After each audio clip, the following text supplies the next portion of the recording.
What is happening, y'all? My name is Fighting Cowboy, and today we're going to be talking about PvP in Elden Ring.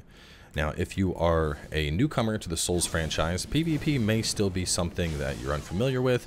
You may have avoided it up until now, just not being sure, how it's going to be, going up against players that have obviously done something like this before. But when it really gets down to it, PvP is easily one of the most fun aspects of Elden Ring and the Souls franchise in general. It really brings something that a lot of other action RPGs just don't have. The idea of taking your character and all these powerful weapons and skills and then facing off against others who have done the same. And it really does create a unique experience that's hard to really replicate outside of these games. So today we're going to be talking about PvP. We're going to be going into invasions and duels and the Colosseum. We'll talk a little bit about the meta and connectivity to other players. And all in all, hopefully after watching this video, y'all will go on out there and try it out yourselves. So to start, let's talk about the meta level and connectivity inside the game. For those that are unaware, there is connectivity between you and other players that is based upon your rune level as well as the upgrade level of your weapon. And what this does is it makes sure that when you are connecting for PvP and trying to find other players to play against, you're not over-leveled and you're under leveled. So in general, the community has something that's called a meta level. It's just kind of a level that players try to stick towards to make sure that we can find each other and always have people to play with. And this ranges from roughly 125 to 150, so you have a little bit of wiggle room depending on if you want to fit a little bit more into your build.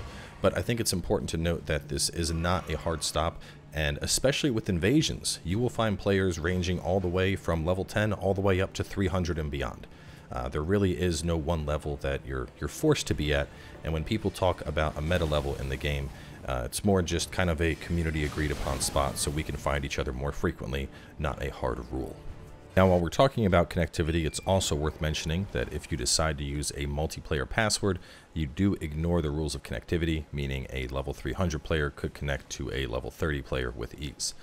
But on the note of connectivity, let's talk about PvP, and in particular, let's talk about duels using the Duelist Furled Finger. Now, you can pick this item up quite early in the game. Just head on up north from the War Master's Shack, and right by the Limgrave Coliseum, you'll be able to find it lying on a body in front of the doors. Now, at this point, you can then go into the multiplayer menu and use the Duelist Furled Finger to put a red summon sign down on the ground, which you'll see me do in just a moment, and then any players who interact with that sign will summon you into their world for a one-on-one fight to the death. Now, while there are no enforced rules in these duels how there are in the Colosseum, it is commonly discouraged to use your red flask to heal in them, because the host will have double the amount of flasks as the duelist, giving them an unfair advantage. So because of that, flask healing is frowned upon. Now, while you can use the Duelist Furled Finger wherever you want, one of the most common locations is over here at the main Academy Gategrace in the Lakes of Liurnia. This is a very popular spot for duelists simply because it is a large, flat, and round area. So if you don't want to do duels in the Colosseum, this is a decent spot to find other people to go up against. And once you get over here, you would either use your Fur-Crawling Finger remedy to find red signs on the ground, or alternatively, you would put down the sign yourself and wait for somebody to pick it on up. Now, before we move on to invasions, I briefly want to touch on co-op, as co-op is what opens you up to invasions. Now, for those unaware, when you have a Fur-Crawling Finger remedy active, the first time you use it, it will then display any summon signs that are on the ground. Now, you'll find either gold signs, which are left by a Tarnished Furled Finger, or the red signs that are left by the Duelist Furled Finger. Players can also use the small red effigy or the small golden effigy to send their signs to a nearby summoning pool, which is this little object you see right here. Typically, you will find clusters of signs on the ground around these, giving you opportunities for either duels or for cooperative play. In addition to that, just to touch on some other things in the multiplayer menu, we have the blue cipher ring and the white cipher ring. These are both purchased from the Twin Husks Maiden over at Round Table Hold, and the white cipher ring in particular is intended for players that don't really feel comfortable with PvP. When you're doing co-op, you effectively flick a switch that opens you up to invasions. There's no way for you to just play with a friend and not have the potential of invasions happening. But by using the white cipher ring, you make it so that even though you and your friend may not be comfortable with PvP, if you do get invaded, this will send out a call for help and summon a blue phantom who will come on into the world to assist you. Alternatively, players have the option to put on the blue cipher ring themselves, and this will essentially make them a protector or a hunter who will then answer the calls of the white cipher rings and try to defend those hosts from reds. Just to show an example of this, in this clip here, I have gotten invaded by a red player. I also have the white Safer Ring active. Now, as you can see, while it took a second, now it says Hunter Alenia has been summoned, and this signifies that a blue has now been summoned into this world to help me fight off this red invader. With the blue now arriving over to the fight, the tides have turned, and it is now a 2 versus 1, which will more than likely end poorly for the red. After vanquishing the invader, the blue receives a notification saying that the job is done, and at that point he'll return on over to his own world.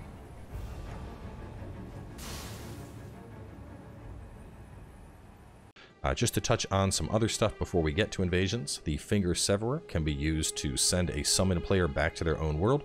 It's important to note this is only going to work for Tarnished or for Hunters. You cannot use this to send an invader back, or alternatively, if you want to lure invaders in, you can use the Taunter's Tongue.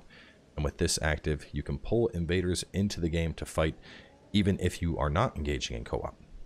Now, for invaders themselves, they have 2 different tools to choose from, either the Bloody Finger or the Recusant Finger.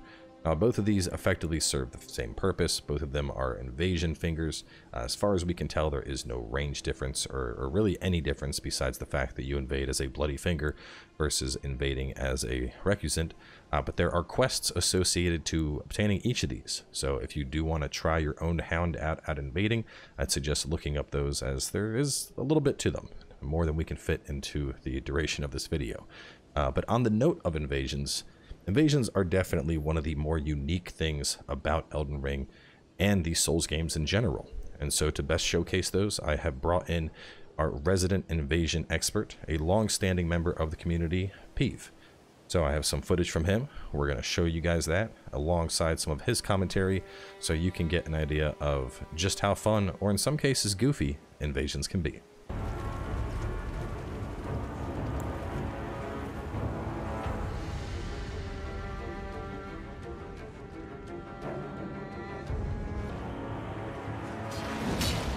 Maybe that bush, yeah. Ooh. Turns out I was right here.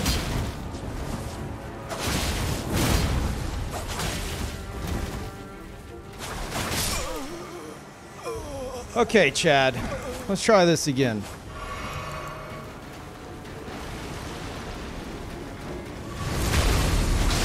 I don't recommend what you just did.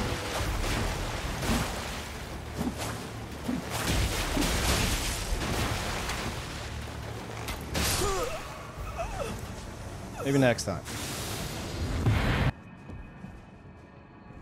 Maybe. Yeah. Yep. Right there. Yes. Guys, get away from the balcony. It is not safe. Don't go there either. I don't recommend that. No. Stay away from these ledges. Please. It's for your own safety. Come on, guys. Okay, let's go up and say hello. Hey! Hey.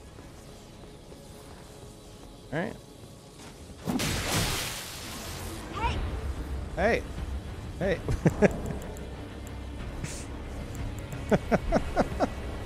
I don't know what's happening.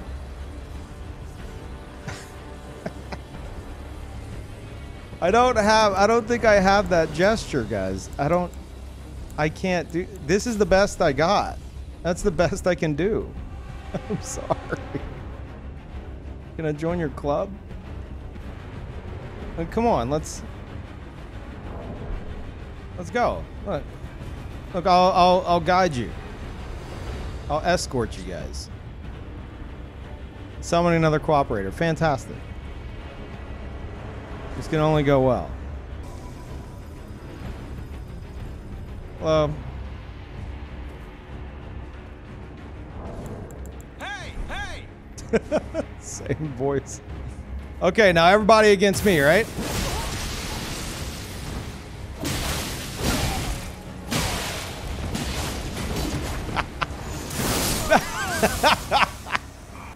We hanging out on the couch?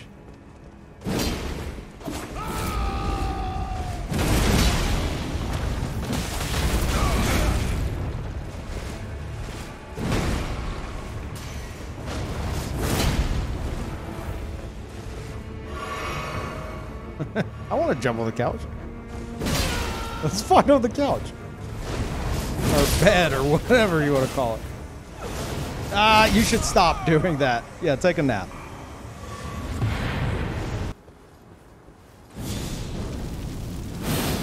Fine. Fine. Oh. Yeah? You think you got the shot from way over there? I don't know that you do, friend. Actually, quite the contrary. You guys have to come to me. Hey! You'll be fine. Just hop across the very sketchy branches. I'll wait here. Uh-huh. Hi. Yeah, I see you. Hey!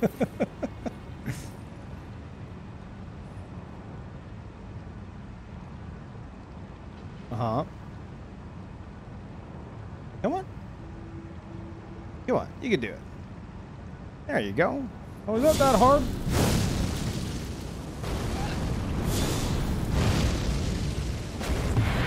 Now, as you can see, invasions are quite a mixed bag, but maybe you want some more structured PvP, and that is where the newly added Colosseums come on into play. We have 3 Colosseums in the game right now: the Royal Colosseum in the capital, the Limgrave Colosseum, which is in Limgrave, and then the Caelid Colosseum over in Caelid. Now, briefly, just to talk about how to reach each of these, the Royal Colosseum is right here in the capital. All you really have to do to get on over here is just follow this path from the center of the capital. You will make your way up this platform as if you were heading on up to the Erdtree Sanctuary, but instead, right around here, you can veer on off and then climb your way on up into the Royal Colosseum. And you can do this both early or later in the game, so the state of the capital does not impact your ability to reach the Colosseum. Now, as for the Caelid Colosseum, this one is actually a little bit harder to reach because to access it, you have to go underground first. So, over from the Shifra Riverwell, you would make your way on over to the Below the Well Grace, and then right here is an elevator that you can take on up, and then you can follow this path all the way on up north until you reach the Caelid Colosseum, at which point you can then approach it and enter it similar to how we just did with the Royal one. The easiest to access, we actually already went to earlier in this video, and that is the Limgrave Colosseum, which is just directly north of the War Master's Shack, and you can get this one extremely early in the game. Now, one of the nice things about the Colosseum is after you have visited each venue once, you're then able to enter Colosseum combat right here from the Round Table Hold by interacting with the America statue. Looking at it, we have 3 different types listed up above: duel, combat ordeals, and spirit ashes allowed. To go into each of these, the dueling combat format is initially unlocked from the Royal Colosseum. In this format, there are no red flasks allowed and no mixed physics. However, blue flasks are allowed to help both replenish your FP for weapon arts and, of course, allow casters to function. This is a straight-up 1v1 battle to the death.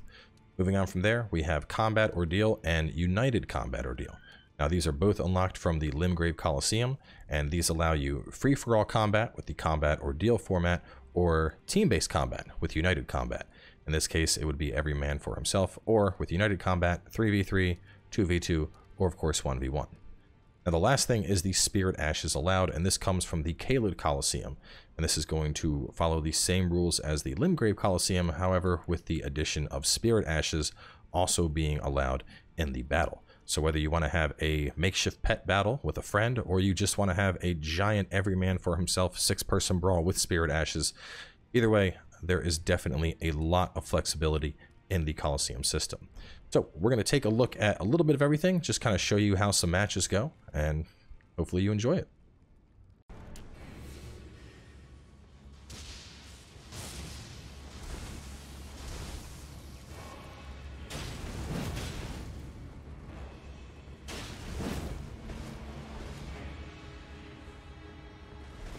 He's got the sword. I can go through my shield.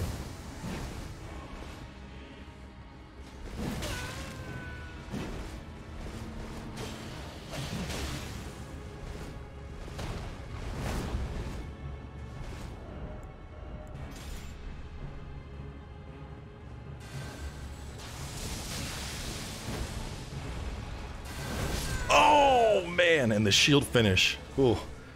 If that lightning would have come out, it probably would have killed me right there.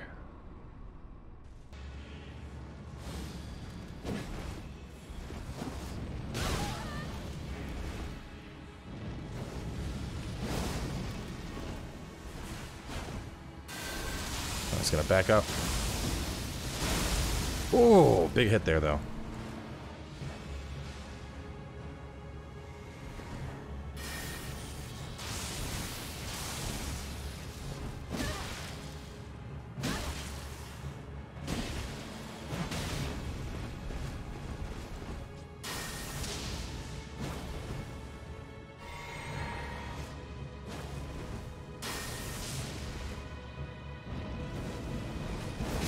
Oh! And the Flaming Strike takes the win. Oh!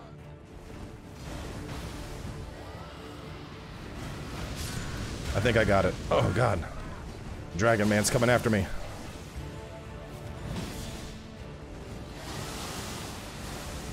Oh god.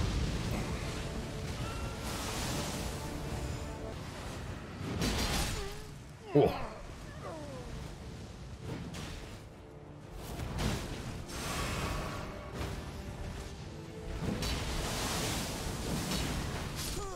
There we go.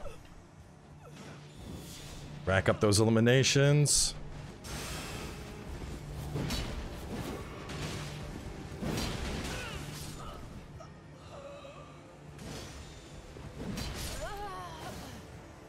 I saved you. Come on. Yes. Yes, yes, yes. 30 seconds left. 30 seconds left.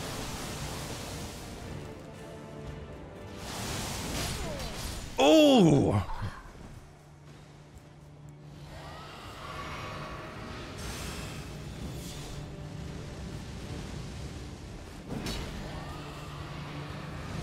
Oh.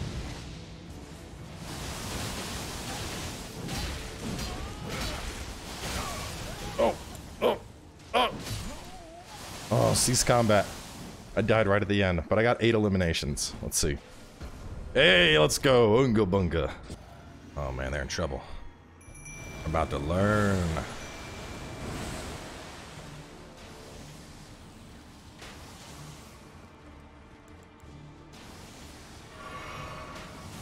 Power of the Dragon Lord.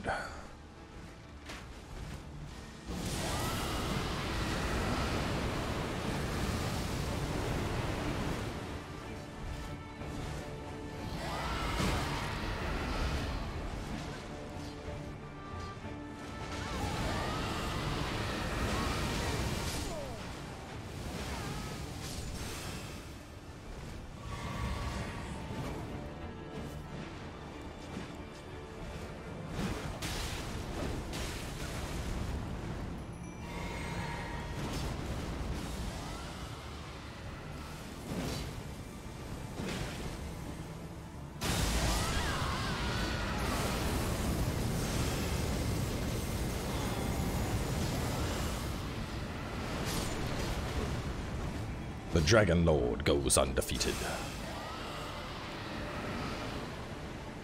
This is honestly like one of my dirtiest setups, because you have the oh no, no, no. Anyway, you have the Mimic casting Dragon Breath and you casting Dragon Breath, and oh boy, it gets rough. He is going to get absolutely decimated, like right there. Oh, and you're also paying attention to my teammate? That's not a smart play. Oh, man.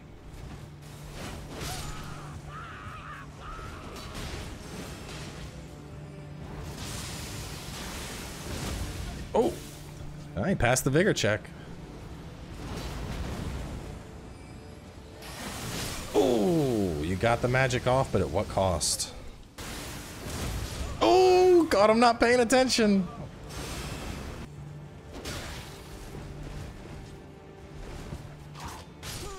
The sneaky whip.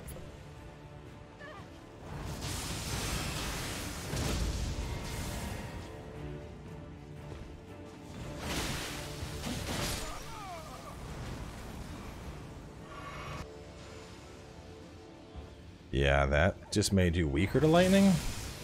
Not the play. Not the play at all. He's also failing his vigor check. He definitely needs more health.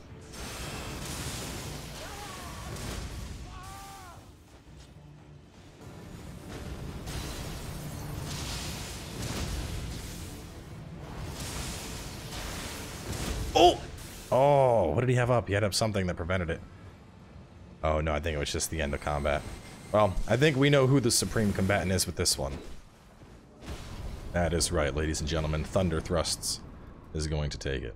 So to close things on out, I'd like to say that hopefully after watching this, if you were a little hesitant on PvP, I hope that you decide to try it on out. Because whether you are dueling, invading, or jumping into the Colosseum, PvP is definitely a absolutely fantastic part of Elden Ring and Souls games in general. And, you know, I think this video was a fantastic showcase of the variety of builds you're going to come across. Anything that you can think up of in your mind, you can use it in that arena. And at the end of the day, as long as you're having fun, that is what counts. So thanks for tuning in. Hopefully this inspires some of you to go on out there and join the battle. And I'll see you out there in the Colosseum.